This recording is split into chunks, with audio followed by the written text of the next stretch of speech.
991번째 책 소개입니다. 책에서 일부 내용을 발췌하여 소개드립니다. 책 제목 고통을 말하지 않는 법. 저자 마리아 투마킨. 출판일 2023년 12월 5일. 상상 빌더 한 줄 요약. 타인의 고통을 알자. 책 소개. 타인의 고통을 이해할 수 있다고 믿는 우리의 선한 교만을 뒤흔드는 논픽션 실험. 많은 사람은 누군가와 특히 약자와 연대하기에 앞서 그를 이해해야 한다고 믿는다. 이해하지 못하는 상대에게는 그에게 적합한 것을, 즉 그가 필요로 하는 것을 줄 수 없다고 생각하기 때문이다. 이런 생각에 따르면 이해를 우선하지 않는 연대는 일방적인 호해에 가깝고, 이는 결국 결례와 오만을 내보이는 행위로 변질될 수 있다.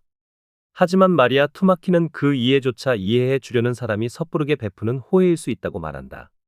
좀 더 정확히 말하자면 이해하려는 노력 자체는 타인을 향한 태도로서 합당하다.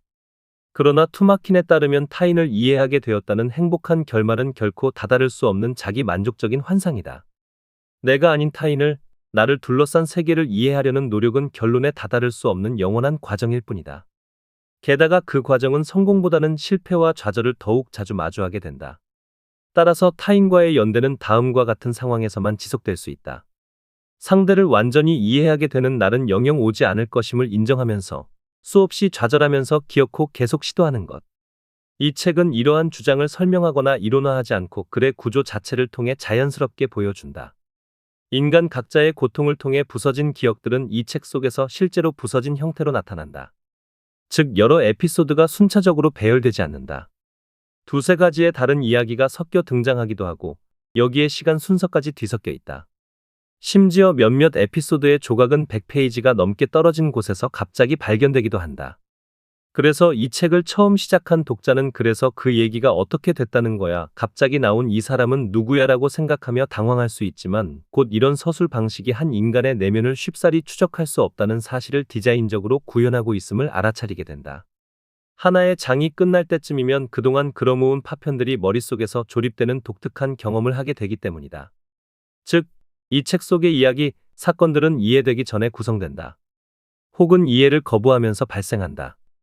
몇몇 평론가들이 이 책을 읽고 WG 제발트를 떠올렸던 것도 그래서일 것이다. 저자 소개. 저자 마리아 투마킨. 우크라이나 출생. 10대이던 1989년에 가족이 함께 오스트레일리아로 이주했다. 멜버른 대학에서 문화사 전공으로 박사 학위를 받았다. 다양한 사회 문제와 인간 내면의 수수께끼 같은 측면을 함께 탐구하며 그 과정을 독특한 산문으로 풀어내면서 주목받았다. 2005년 트라우마 광경을 출간한 후 지금까지 총 4권의 책을 비롯해 다양한 집필 작업을 이어오고 있다.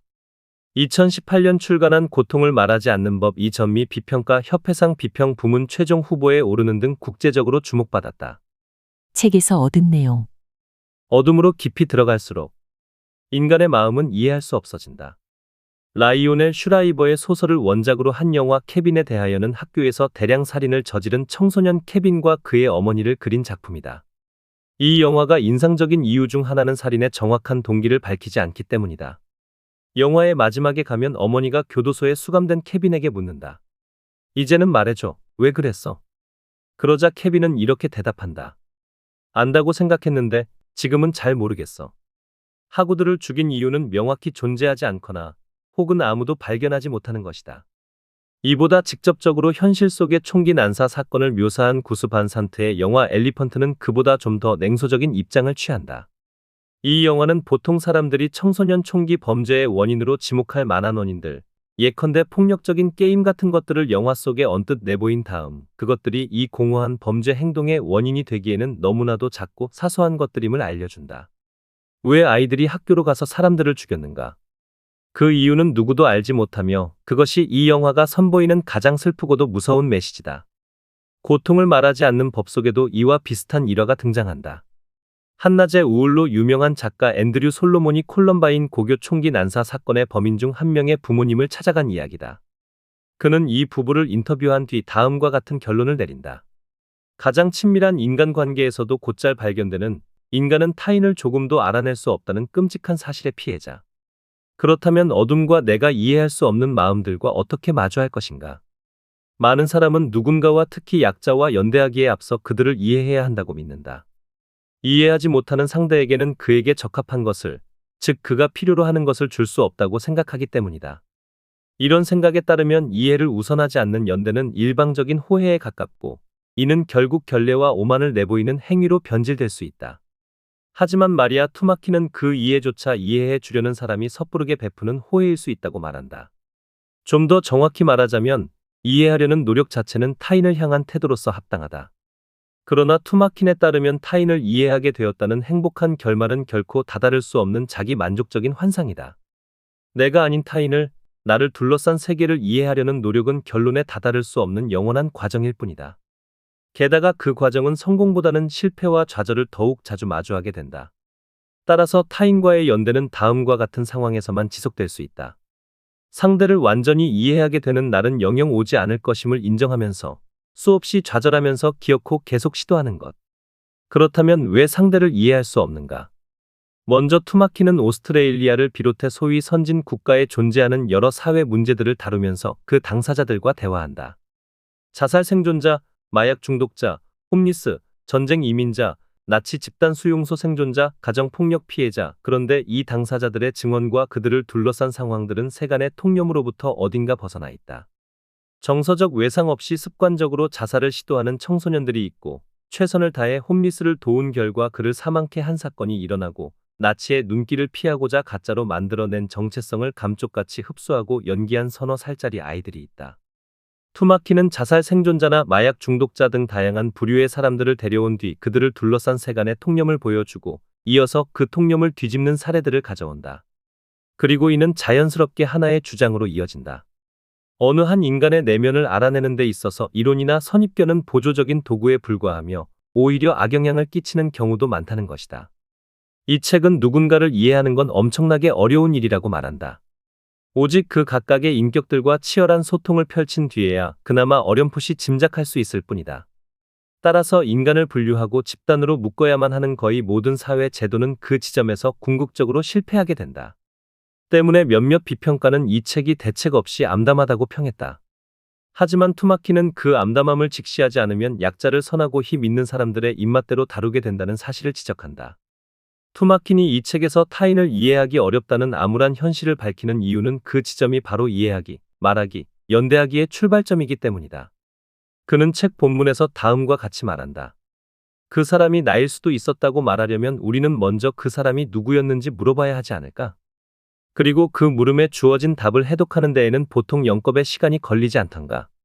한 인간에 관한 사실들은 대개 타인들에게는 알려져 있지 않으며 그중 대부분은 애초에 타인들이 결코 알아낼 수 없는 것이다. 타인의 고통을 이해하는 데는 한계가 있다. 그 한계를 무시하면 사람들은 상징의 집합체로 변해버린다. 우리 자신이 좋아하는 음료만 골라 담은 물통으로 일종의 도구로 변해버리는 것이다. 타인을 온전한 인간으로 받아들인다는 건 그의 어떤 점이 우리와 다른지 알아차리는 것이며 또한 그 다른 점을 굳이 비틀어 숭고함에 가까운 무언가로 왜곡하지 않는 것이다. 부서진 마음과 기억을 형상화한 WG, 제발트를 떠올리게 하는 독특한 서술. 고통을 말하지 않는 법이 국제적으로 주목받은 이유는 이러한 주장을 설명하거나 이론화하지 않고 글의 구조 자체를 통해 자연스럽게 보여주기 때문이다. 인간 각자의 고통을 통해 부서진 기억들은 이 책 속에서 실제로 부서진 형태로 나타난다. 즉 여러 에피소드가 순차적으로 배열되지 않는다. 두세 가지의 다른 이야기가 섞여 등장하기도 하고 여기에 시간 순서까지 뒤섞여 있다. 심지어 몇몇 에피소드의 조각은 100페이지가 넘게 떨어진 곳에서 갑자기 발견되기도 한다. 그래서 이 책을 처음 시작한 독자는 그래서 그 얘기가 어떻게 됐다는 거야, 갑자기 나온 이 사람은 누구야라고 생각하며 당황할 수 있다. 하지만 독자는 곧 이런 서술 방식이 한 인간의 내면을 쉽사리 추적할 수 없다는 사실을 디자인적으로 구현하고 있음을 알아차리게 된다. 하나의 장이 끝날 때쯤이면 그동안 끌어모은 파편들이 머릿속에서 조립되는 독특한 경험을 하게 되기 때문이다. 즉, 이 책 속의 이야기, 사건들은 이해되기 전에 구성된다. 혹은 이해를 거부하면서 발생한다. 몇몇 평론가들이 이 책의 구조를 WG, 제발트의 작품과 비교했던 것도 그래서일 것이다. 전미 비평가 협회가 2019년에 이 책을 논픽션 부분 최종 후보로 선정하면서 쓴 소개글은 그러한 특징을 잘 드러내준다. 당신이 누구이든 이전에 무엇을 읽었든 간에 나는 당신이 이 책과 같은 것을 읽어보지 않았음을 보장할 수 있다. 읽었다고 말하는 것은 이 책을 경험하는 데 있어 정확하지 않은 표현인 것 같다. 당신은 낯선 대상을 만나는 것처럼 그의 언어를 만난다. 당장은 그 윤곽을 추적할 수 없고 계속해서 그 대상으로 돌아가서 그 독특한 변주에 안착해야만 한다. 투마킨의 업적은 우리가 지나치게 익숙해져 버린 현상들을 완전히 낯설게 만든다. 타인의 고통을 이해하는 데는 한계가 있다. 슬픔을 비롯한 모든 것에는 한계가 있다. 아니, 슬픔은 아니다. 슬픔에는 한계가 없다. 일주일에 한 번씩 청소부가 왔다. 그럴 때마다 프랜시스의 엄마는 케이티의 사진을 전부 감추었고 그 애가 부재한다는 모든 흔적을 없애버렸다. 저 방은 건드리지 마세요. 엄마는 청소부에게 말하곤 했다. 우리 막내도 자기 혼자 청소하는 법을 배워야 하거든요. 사랑하는 것도 힘든 일이다. 엄마는 이 집에서 누군가가 죽었다는 걸 청소부에게 알리고 싶지 않아서 그러는 거라고 했지만 매주 3시간 동안 케이티가 여전히 살아있는 척할 수 있어서 그랬다는 거 알아요. 조앤 디디오는 죽은 남편의 구두를 처분할 수 없었는데 언젠가 돌아올 남편이 그걸 신어야 하기 때문이었다. 이 행성에서 가장 똑똑한 사람들도 죽은 이들이 돌아오기를 기다린다. 한 인간에 관한 사실들은 대개 타인들에게는 알려져 있지 않으며 그중 대부분은 애초에 타인들이 결코 알아낼 수 없는 것이다. 타인의 고통을 이해하는 데는 한계가 있다. 그 한계를 무시하면 사람들은 상징의 집합체로 변해버린다. 우리 자신이 좋아하는 음료만 골라 담은 물통으로 일종의 도구로 변해버리는 것이다. 타인을 온전한 인간으로 받아들인다는 건 그의 어떤 점이 우리와 다른지 알아차리는 것이며 또한 그 다른 점을 굳이 비틀어 숭고함에 가까운 무언가로 왜곡하지 않는 것이다. 다른 곳에 있는 사람들과 마찬가지로 거리에서 살아가는 사람들도 선한 동시에 악하다. 가난, 방치, 학대, 불이익 같은 그들의 과거가 마법의 가루처럼 그들을 보호해 주지는 않는다. 다시 말해 그들이 하는 모든 행동에 도덕적 면죄부를 제공해 주지는 않는다는 뜻이다. 만약 우리가 어떤 사람들이 불운을 겪었다는 점 때문에 그들의 도덕성을 실제보다 고결하게 평가하고 그럴 때만 같은 인간으로서 분노할 수 있다면 글쎄 그건 정말이지 슬픈 일이다. 그리스인들에게 연민이라는 단어는 오늘날 그 말이 우리에게 종종 그러하듯 우월감이라는 함의를 품고 있지 않았다. 연민이란 슬퍼하고 측은하게 여기는 마음을 나타내는 말이었다. 우리 인간이 불운 앞에서 드러낼 수밖에 없는 취약함을 일종의 경이로움으로 받아들일 때마다 드러나는 마음. 비스와바 쉼보르스카의 시 중에 자기 절단이라는 작품이 있다. 자기 절단이란 동물이 자기 방어를 위해 몸의 일부를 잘라내는 것으로 이 시에서 해삼이 하는 행동과 같다. 위험에 처한 해삼은 자기 몸을 둘로 자른다. 하나의 자아를 배고픈 세계에 버려두고 다른 자아와 함께 도망친다. 한쪽 부분은 구원, 희망이다. 다른 쪽 부분에는 구원이 미치지 않는다. 한쪽 부분을 죽게 놔두는 건 다른 쪽 부분이 자신을 재구성해 다시 살아있는 전체로 자라날 수 있게 하기 위해서다. 생존자는 해삼과 같다. 그 말은 생존이 죽음의 반대말이 아니라는 뜻이다. 생존이란 어떤 의미에서는 삶보다 죽음에 훨씬 가까울 수도 있다. 전쟁으로부터 수년이 지난 뒤 샤를로트 델보의 친구이자 동료 생존자였던 마도는 델보에게 이렇게 말하곤 했다. 난 아우슈비츠에서 죽었는데 아무도 그 사실을 몰라. 지금까지 상상빌더였습니다. 감사합니다.